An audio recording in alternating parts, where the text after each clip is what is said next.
ہر شخص کی، ہر آدمی کی یہ کوشش ہوتی ہے کہ وہ کوئی بھی چیز دنیا کی لے تو وہ عمدہ بھی ہو اور خالص بھی ہو۔ چنانچہ ہم جتنی بھی چیزوں کی خریداری کرتے ہیں، کسی سے لیتے ہیں، تو پہلی کوشش یہی ہوتی ہے، اور اس کوشش میں اپنی زبان سے بعض دفعہ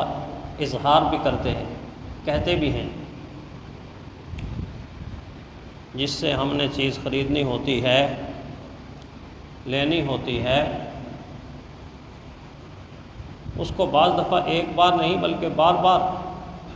یہ جملہ دہراتے ہیں۔ دیکھیں، یہ چیز اچھی ہونی چاہیے، خالص ہونی چاہیے، ملاوٹ والی نہیں ہونی چاہیے، خراب نہیں ہونی چاہیے،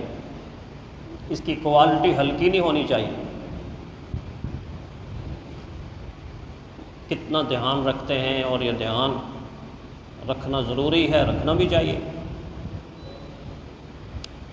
ہر بیچنے والے کو ہم مخاطب کر کر کے کہتے ہیں، اور چاہت یہی ہوتی ہے، مکھن لیں تو خالص ہو، گھی لیں تو خالص ہو، اور مسالہ لیں تو خالص ہو، دودھ لیں تو خالص ہو، کپڑا لیں تو کوالٹی اچھی ہو،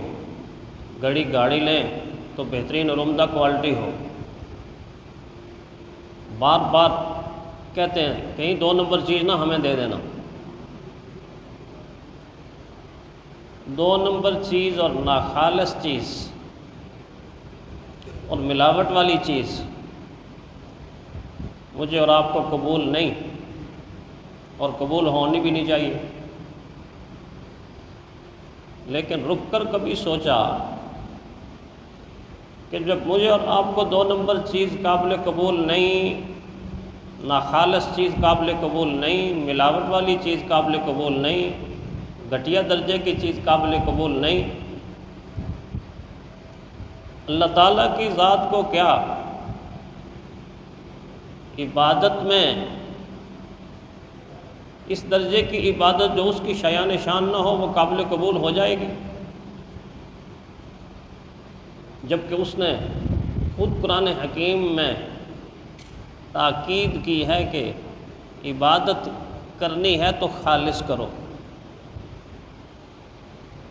عبادت کرنی ہے تو تمہارے سامنے میری ذات کے علاوہ کوئی دوسری ذات نہیں ہونی چاہیے، کوئی دوسری ذات نہیں ہونی چاہیے۔ میرے بندوں کی نشانی یہ ہے، اللہ فرماتے ہیں فاعبد اللہ مخلصین لہ الدین، ان کو میں نے حکم دے دیا ہے کہ عبادت کرنی ہے تو اخلاص کے ساتھ کرنی ہے، خالص کرنی ہے، میرے لیے کرنی ہے، میری رضا کے لیے کرنی ہے، میرے معیار کے مطابق کرنی ہے، اور میرے محبوب کے طریقے کے مطابق کرنی ہے، تب جا کے عبادت قابل قبول ہو۔ لیکن جس طرح دنیا کی چیزوں کو بعض چیزیں نقصان پہنچاتی ہیں، اور نقصان بھی اتنا پہنچاتی ہیں، اتنا پہنچا دیتی ہیں کہ وہ چیز اپنا وجود ہی ختم کر دیتی ہے، اس چیز کا وجود ہی باقی نہیں رہتا۔ کبھی دیکھا ہے کہ لوہے کا ٹکڑا پڑا ہوا ہے، اور آہستہ آہستہ مٹی اس کے ساتھ لگتی رہی، پانی اس کے ساتھ لگتا رہا، اور مٹی اور پانی اور آب و ہوا کے اس اثر سے آہستہ آہستہ کرتے اس لوہے کے ٹکڑے پر اتنا زنگ چڑھ گیا کہ زنگ رنگ کی شکل میں نظر آ رہا ہے، اور لوہے کا ٹکڑے کا وجود نظر نہیں آ رہا۔ اتنا غالب آ گیا ہے زنگ، اتنا غالب آ گیا ہے، زنگ کا رنگ اتنا غالب آ گیا ہے کہ دیکھتے ہوئے انسان دیکھتا تو انسان کو پتہ ہی نہیں چلتا کہ یہ لوہے کا ٹکڑا ہے، یہ زنگ آلود کیا چیز پڑی ہوئی ہے، اس کا وجود ہی دب جاتا ہے۔ حتیٰ کہ بعض مرتبہ بعض چیزوں کو اتنا نقصان پہنچاتی ہیں کہ وہ صرف رنگ نہیں بدلتی، اپنے وجود کی حیثیت تبدیل کر دیتی، اس کا وجود ہی ختم ہو جاتا۔ ان میں سے ایک وہ کیڑا ہے کہ جس کو آپ دیمک کہتے ہیں، جس کو ہر آدمی پہچانتا ہے، پڑھا لکھا ہو یا ان پڑھ ہو، دیہاتی ہو یا شہری ہو، ہر آدمی سے پوچھے دیمک کیا ہے، اس کو پتہ ہے دیمک کیا ہے۔ اس لیے آپ دیکھتے ہیں نا، جو نئی نئی بلڈنگز بنتی ہیں، پلازے بنتے ہیں، مارکیٹیں بنتی ہیں، یا گھروں کی بنیاد لوگ رکھتے ہیں، تو اکثر ایسا ہوتا ہے کہ وہاں کیمیکل ایسی دوائی کا چھڑکاؤ کرتے ہیں، ایسی دوائی کا جس کی سمیل فرلانگوں تک اس کی سمیل ہوتی ہے۔ بعض دفعہ انسان کا وہاں کھڑا ہونا مشکل ہوتا ہے، اتنی سمیل۔ کیوں ضرورت پیش آئی؟ اس لیے ضرورت پیش آئی کہ سیم زدہ زمین ہوتی ہے، بعض مرتبہ وہاں آباد کاری لوگ کرتے ہیں، چاول کی فصل اگاتے ہیں، گنے کی فصل اگاتے ہیں، گندم کی فصل اگاتے ہیں۔ اس زمین کے اندر کچھ زرخیزیاں موجود ہوتی ہیں، کچھ سیم سی موجود ہوتی ہے، اس کی بنیاد پر فوراً وہاں سے دیمک نکلتی ہے، اور جب نکلتی ہے تو پھر حشر کیا کرتی ہے؟ دیوار کی دشمن، چھت کی دشمن، لکڑی کی ہر چیز کی دشمن۔ جس الماری کو لگے گی الماری نہیں بچے گی۔ اس الماری کے اندر آپ کی بکس ہیں، آپ کی کتابیں ہیں، آپ کی بکس اور کتابوں کا سارا سرمایہ خاک بن جائے گا۔ میز کو لگے گی تو میز ختم۔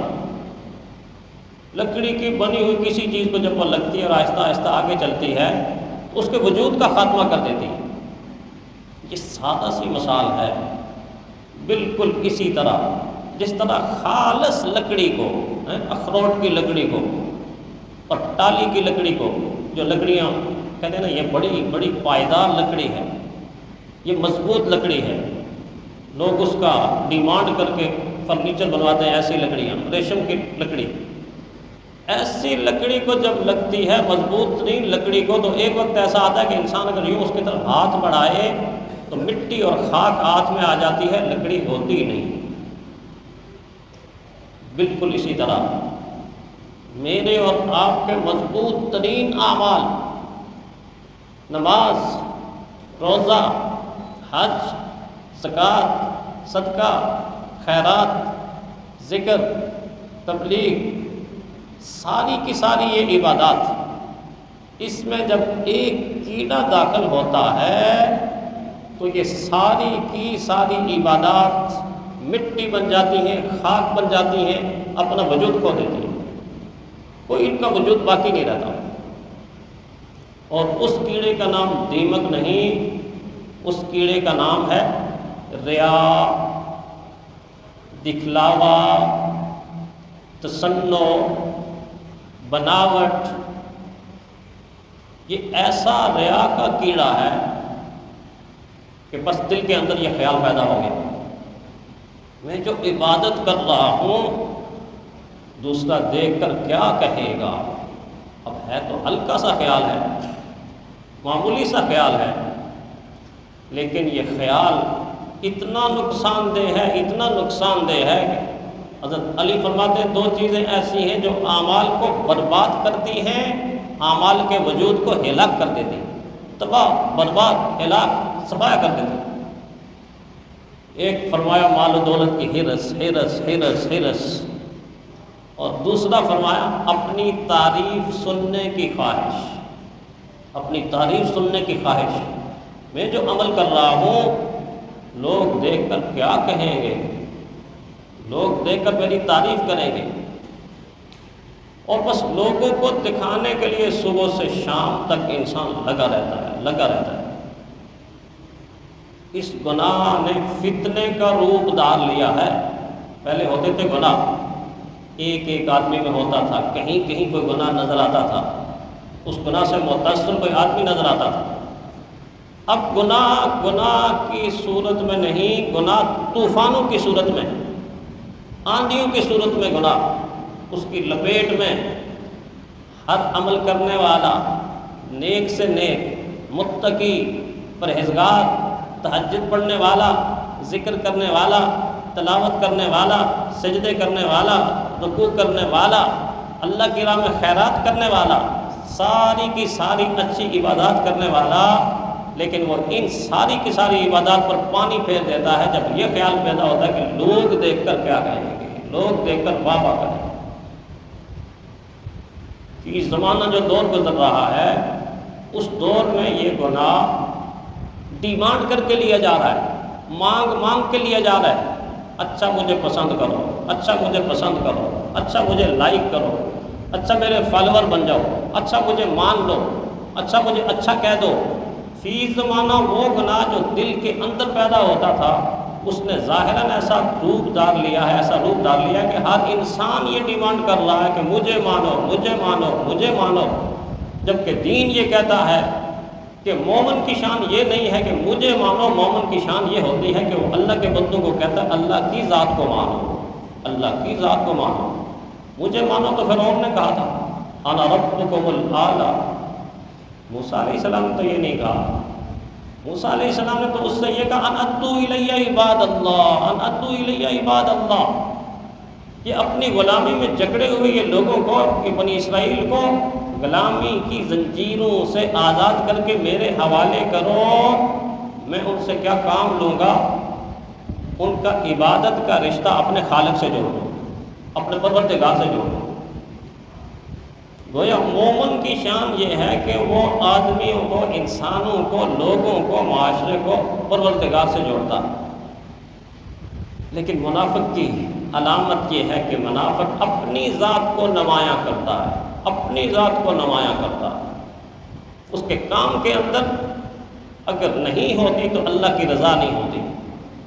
نہیں ہوتی تو اللہ کی پسند نہیں ہوتی۔ وہ لوگوں کی پسند پر جیتا ہے اور لوگوں ہی کی پسند پر مرتا ہے۔ چنانچہ اس خطرے سے آگاہ کرنے کے لیے 3 بڑی نیکیوں کو چن کے پیارے پیغمبر صلی اللہ علیہ وسلم نے ایسے 3 نیکیوں کو، اتنی بڑی نیکی کہ جن نیکیوں میں سے ہر نیکی کی ابتدا انسان کی بخشش کا فیصلہ کروا دیتا ہے۔ اتنی بڑی نیکی، اونچی نیکی، جاہد فی سبیل اللہ، جہاد کوئی معمولی نیکی ہے؟ نکلنے والا انسان نکلتا ہے، پہلا قدم بخشش کا اعلان کروا دیتا ہے۔ جہاد کرتا ہے،